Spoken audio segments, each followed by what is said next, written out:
جنرال xogaha media waa janal u taagan taariikhda iyo inuu kaaga sheegayo wax walba oo maskaxda ku dhisi karo barashada taariikhda waa nolol dhameystiran fadlan subscribe saar oo ku taxnow janalka xogaha media una sii sheegare asxaabtaada.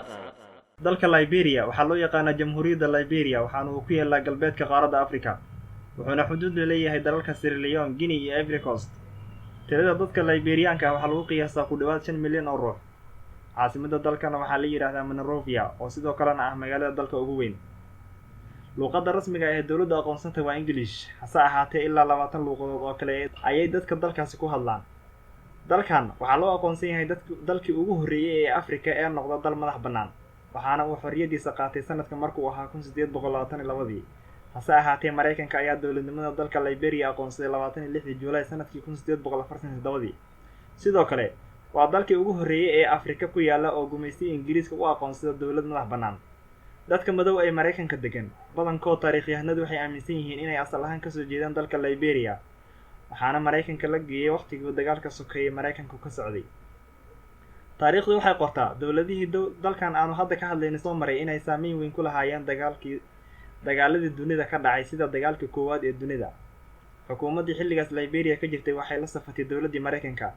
sidoo kale dawladihii soo maray Liberia waxay goobjoog u ahaayeen ama xataa xubno ka ahaayeen dawladihii aas-aasay ururkii wadamada midoobay ee hadda loo yaqaano qaramada midoobay iyo ururkii midnimada Afrika ee hadda midowga Afrika la yiraahdo. dagaalo sokeeye oo ka dhashay Afgambi 1980kii ka dhacay dalkaas waxa uu galaaftay nolosha 250,000 oo ruux, waxaana barakacay qiyaastii 8% dadka waddankaas.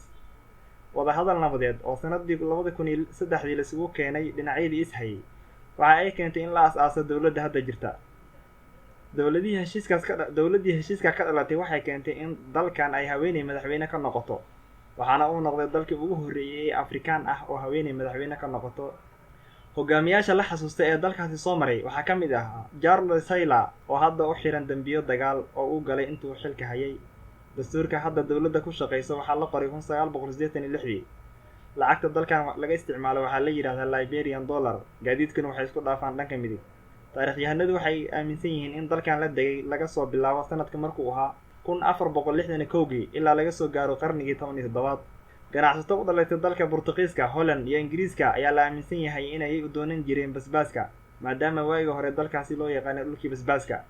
dhanka dhaqaalaha marka loo eego dalkan waxa uu ka mid yahay wadamada Afrika ugu faqrisan, waxaana heerka shaqo la'aantu ka joogtaa 15%. dhaqaalaha ugu badan dawladda waxa ay ka heshaa maalgelinta ay ajaanibtu dalku ku sameystaan iyo dhoofinta dalagyada dalkaasi ka soo go'da. musuqmaasuqa oo ay dawladda hadda jirta la dagaalanto ayaana la aaminsan yahay inay sabab u tahay faqriga baahsan ee Liberia ka jira.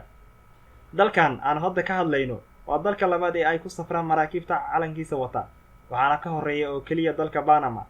qiyaastii 3500 oo markab oo wata calanka Liberia ayaa dunida oo dhan ku safra, taasoo ka dhigan 11% maraakiibta badda ku safra ay wataan calanka Liberia.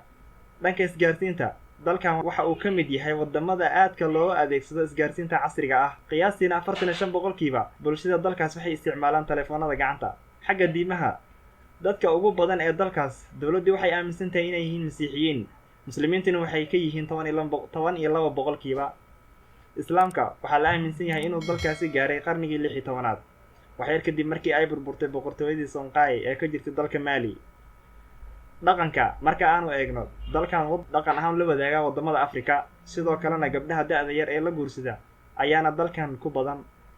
ninka qaangaarka ah dastuurka dawladda Liberia wuxuu u ogol yahay inuu guursan karo 4 xaas. xagga cayaarahana xulka qaranka dalka Liberia inkastoo ay weligood koob adduun qaadin, haddana dhowr mar ayay ka qayb galeen cayaaraha adduunka ee FIFA maalgeliso. ciyaartoyda ugu caansan ee dalkan u dhashay waxaa ka mid ah George Weah oo hadda ah madaxweynaha dalka.